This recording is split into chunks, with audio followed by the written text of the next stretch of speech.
What's up, everyone? Brett Appley here from DailyFanMMA.com, back with our UFC quick picks on the Mayo Media Network. We have UFC 288 this weekend, Sterling versus Cejudo in the main event, Bilal Muhammad versus Gilbert Burns in the co-main event. Both 5-rounders. It should be an awesome slate, 13 fights overall. I'm going to give you my favorite DraftKings cash game play, tournament play, salary play, and a matchup I like from a fantasy perspective as well. And before I do, make sure to subscribe to the channel, guys. So much great content coming out throughout the week. Like the video and comment below. Let me know who's going to win both 5-rounders. They're both lined very, very tightly. So if you actually have leans, you can separate yourself from the field that way. Also want to note that we're offering a promo code UFC288 for 50% off a monthly subscription on DailyFanMMA.com. That's the best I can do, guys. It's a great opportunity to take advantage of it. 50% off UFC288. You can find more information in my Twitter account, Brett Appley, TTP as well. Let's get into my cash gameplay of the week. That's going to be Movsar Evloev at 9.4K. All right, I like Movsar Evloev in cash games at 9.4K, and it's very important to note that his opponent, who was supposed to be Bryce Mitchell, was just scratched a day or two ago. Brought in newcomer Diego Lopez here, and Evloev is just a very, very heavy favorite. He is minus 900 to win. The inside distance odds are not even out yet. I see it's about a pick 'em to go over under 2.5 rounds.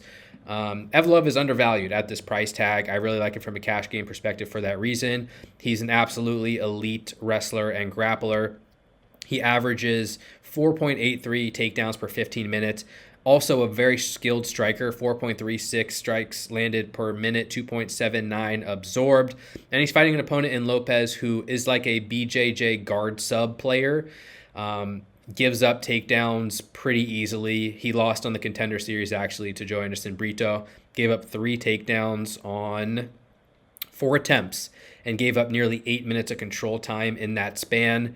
My issue with Evloev from a tournament perspective is that given this heavy betting line, and he's kind of just an obvious favorite to win, he's probably going to be popular. He's probably going to be very popular at 9.4K, and considering there's early knockout or bust types nearby, Chaos Williams, Drew Dober, I do think it's probably smart to pivot to them because Evloev may not have to land 9 takedowns in this matchup. He may only have to attempt 3 takedowns to earn 3 takedowns to earn 12 minutes of control and just dominate the fight. So I'm a little bit worried about Evloev from a ceiling standpoint, whether or not he can reach 120 points plus like he has in recent matchups. I don't think he's going to need a high volume of takedowns. With that said, takedowns should just come so easily for him if he wants them. I trust in his submission defense. That control time is going to add up. He's still going to have some ability to land ground and pound. There's still going to be some finish ability as well against an opponent coming in on very short notice. It's just an excellent matchup for Evloev, who I think is one of the best fighters in this division. Perhaps he doesn't fight with urgency on the ground that can limit his ceiling, but from a floor perspective, he stands out with his style, with his money line, 9.4K. You can fit him in this week. He's a great cash game option. All right, for tournaments, let's take a little bit of a risk here. I'm going to go with Parker Porter at 8.6K. Porter is minus 165 to beat a newcomer, Braxton Smith, who just has won all of his fights by early knockout. This is a heavyweight matchup, so that's the risk in the sense that these guys are not great. And if we get an extended fight, chances are that neither puts up a big score and ends up optimal. And I mean, Porter's coming off, I think, a couple losses in a row. Knockout loss in round 1 to Justin Tafa. Submission loss in round 1 to Gelton Almeida. There's really no guarantee of anything in this fight. But minus 675 for the fight to end inside the distance as a whole.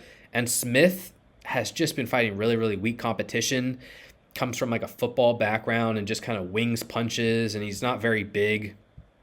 He is 5'11". Porter's 6 foot. Few inches extra of reach. Porter at least has been fighting decent competition, and he's gone the distance a few times. He can throw volume, averages nearly 6.5 significant strikes landed per minute. He also averages 1.43 takedowns per 15 minutes. And Smith, I don't think has ever been out of the first round. Don't quote me on that, but because I don't have the record up in front of me, but He does not fight in extended matchups. We have not seen his ground game tested. There's very, very limited tape out there on him. And the tape I see is yeah, he's got power, but I would not be trusting of him in an extended matchup or on the ground. And so these are places where Porter can hopefully take advantage. At 8.6K, yeah, there's a lot of risk here, but I think he has plenty of upside as well. Minus 115 to win inside the distance. That's a very good number for this price tag, especially if it comes on the ground, which I think is a very reasonable projection for Porter to attempt takedowns here and win inside the distance. Porter in his last win attempted 8 takedowns, landed 2 of them against Alan Baudot, and he's landed a takedown in each of his last 3 wins. Again, risks here. If you want to take some shots on Smith for his price tag in tournaments, I understand that too. Early knockout upside, but I really expect Porter to take over this fight if it gets past a couple minutes. I think he can maybe melt Smith on the ground as well. I like the combination of all these things. Hopefully the field is a little bit cautious. 8.6K, Porter's going to be my tournament play of the week. All right, my salary play of the week. It's another risk here. I'm shooting for upside in Crone Gracie at 7.5K against Charles Jourdain. Jourdain is minus 170 to win. Gracie plus 150, the underdog. And this is, in a lot of ways, a striker versus a grappler matchup in the sense that Crone is an absolutely elite submission grappler, comes from a BJJ background. His dad is Rickson Gracie. He's, a BJJ legend. He's very, very, very skilled. And his first UFC fight, he won inside the distance by submission pretty quickly against Alex Caceres.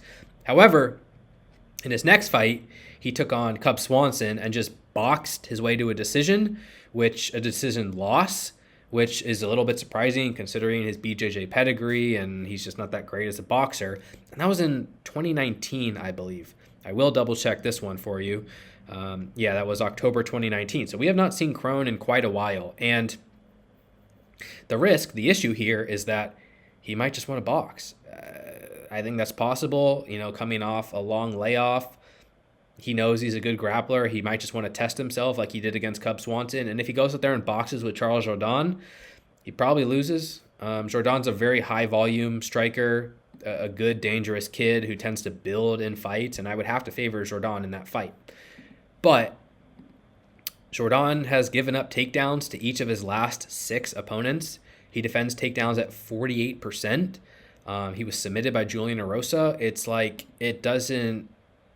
It's pretty obvious that if Crone wants to optimize his game plan, optimize his chances of winning, he should shoot for takedowns. And yeah, is he the best wrestler in the world? No, but he's fighting a guy who gives up takedowns to nearly everyone he faces, gives up control time, and Crone's going to have such a big advantage on the mat. And for the price, for 7.5K, I'm definitely willing to take chances here in tournaments. I've said this everywhere I've been able to. I have my Ron Swanson throwing the computer into the garbage tweet queued up should Crone go out there and box to a decision loss for 15 minutes. And if he does that, so be it. But I'm looking for upside here from a DraftKings perspective. Crone is plus 210 to win inside the distance at 7.5K. More of a grappling-dependent fighter, I would think. A good matchup here, good price tag. Hopefully people are scared off of him as well. I think he's a great salary option and definitely someone I will be on in tournaments this weekend. And finally, my matchup of the week, I'm going to go with the preliminary opener here, Joseph Holmes versus Claudio Ribeiro. It's another, I would say, pretty risky fight to target. The positive is that the odds are that is not correct. The odds are minus 375 to end inside the distance. Ribeiro's coming off a UFC debut in which he was knocked out by Al Hassan. Didn't look very good. Joseph Holmes coming off a fight in which he was submitted by Jungyeon Park. Didn't look particularly good. Neither of these fighters are very skillful. Ribeiro is kind of an early knockout or bust type. And Holmes is kind of a green all-arounder, I would say. But given the preliminary opener status, the state of this card, I just don't think they're going to be that highly owned compared to the odds for them to to win inside the distance, which are pretty high. Nearly 4-1. So Ribeiro at 8.9K, a risk, but he's an early knockout type. Minus 125 to win inside the distance. It's a really strong metric. I think he's going to be under-owned compared to that metric. And for 8.9K, yeah, I'm willing to take chances on him. I don't love his skill set. I may not even pick him to win this fight. And it's fine if you don't want to prioritize him. But look, His ceiling is he goes out there, throws hammers, wins by knockout in round 1, and contends for the optimal lineup. I think he still makes for a good tournament option for that reason. Holmes, we favor more in an extended fight. He's also a BJJ brown belt, so he should be able to test Ribeiro on the ground. If he can survive a little bit, I think he may be just a more technical, longer-term striker over a duration, a better grappler. He's plus 260 to win inside the distance. That's a really good mark for 7.3K. He's probably going to be under-owned as well, and that's mostly why I like this matchup, the ownership compared to the chances for these fighters to win inside the distance. If you like Gilbert Burns and you like Aljamain Sterling and you like Evloev and whoever, that's great. Those guys are all going to be very, very popular, so we need some way to differentiate ourselves from the field. This one I think has upside. There are, of course, risks, mostly the risks being neither of these guys are very specially talented, but hopefully the holes in either side's game lead to a big score to the winner. It's a fight I'm willing to invest in. I like the underdog maybe a little bit more than the field as well, but I think it's a really good matchup, especially from an ownership to upside aspect. All right, guys, that's going to do it for this week's UFC Quick Picks. Thank you again for the support. You can follow me on Twitter, Brett Appley, +T+P. Again, use that promo code UFC288 on dailyfanmma.com for a 50% off monthly subscription. Any other questions, hit me up in the DMs. Let me know who you guys think is going to win the 5-rounders this week. Again, subscribe to the channel. Really helps us out. Thank you again for the support. Good luck this week, and take care, everyone. Stay safe. Talk to y'all soon. Peace.